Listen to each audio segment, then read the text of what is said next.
Good evening বন্ধুরা, তোমরা সবাই আশা করি ভালো আছো সবাই।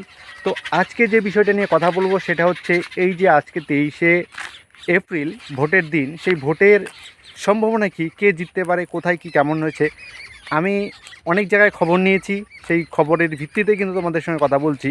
তো এই যে খবরটা সেটা হচ্ছে যে অনেক জায়গায় খবর পাওয়া গেছে যেখানে হচ্ছে যে ইভিএম মেশিনের যে বাটন, কারো কোথাও সেকেন্ড নাম্বার বাটন, কোথাও ফার্স্ট নাম্বার বাটন, সেটা হচ্ছে কোথাও বেশিরভাগ জায়গায় খবর নিয়েছি যেখানে হচ্ছে বিজেপির যে বাটনটা আছে সেই বাটনটা কিন্তু অনেক জায়গায় লুজ হয়ে গেছে। এটা কিন্তু একটা নিউজে ভেসে আসছে। আমি বেশ কয়েক জায়গায় খোঁজ নিয়েছি, সেখানে কিন্তু এই একই খবর আসছে যে বিজেপির যে বাটনটা সেটা কিন্তু লুজ হয়ে গেছে। তো এর থেকে কিন্তু একটা সম্ভাবনা আসে, যেটা হচ্ছে বিজেপির কিন্তু একটা রমরমা ভাব দেখা যাচ্ছে। তো এটা হতে পারে যে বিজেপির কামব্যাক। অনেক জায়গায় খবর আসছে যে হচ্ছে যে টিএমসিরও বোতাম লুজ হয়ে গেছে।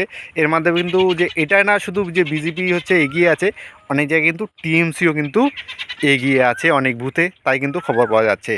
তো এই যে বিষয়গুলা, তো এই বিষয়গুলো কিন্তু একটা অনেকটা চ্যালেঞ্জ করে দেয় প্রেডিক্ট করার, যে আমরা হচ্ছে সঠিক প্রেডিক্ট করতে পারবো না, কারণ হচ্ছে এটা বলাই মুশকিল কোথায় কে এগিয়ে থাকবে। এরকম দেখা যায় কোথাও কোন প্রার্থী হচ্ছে এগিয়ে আছে, কোথাও অন্য কোনো প্রার্থী এগিয়ে আছে। তো এইটা পুরোপুরি বলা একদম ভুল যে হচ্ছে যে পুরোপুরি বিজেপি এগিয়ে আছে। তো অনেক জায়গায় হচ্ছে বিজেপি, কোথাও হচ্ছে টিএমসি, এইভাবেই কিন্তু লিড করে, এইভাবেই কিন্তু হচ্ছে চলে আসে। তো এক সময় গিয়ে টোটাল যেটা হয় তারপরে কিন্তু রেজাল্ট তৈরি হয়।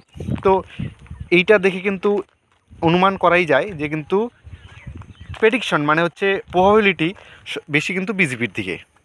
কারণ ম্যাক্সিমাম জায়গায় যেটা আমি খবর পেয়েছি যে বিজেপির বাটনে কিন্তু লুজ। এর থেকে বোঝা যায় কিন্তু হচ্ছে এর যে ডিরেকশনটা মানে হচ্ছে বিজেপির দিকে। তো এই যে আমার এই প্রেডিকশন, এটা জানি না কত সত্যি। মানুষ কিন্তু সত্যিই চাইছে পরিবর্তন।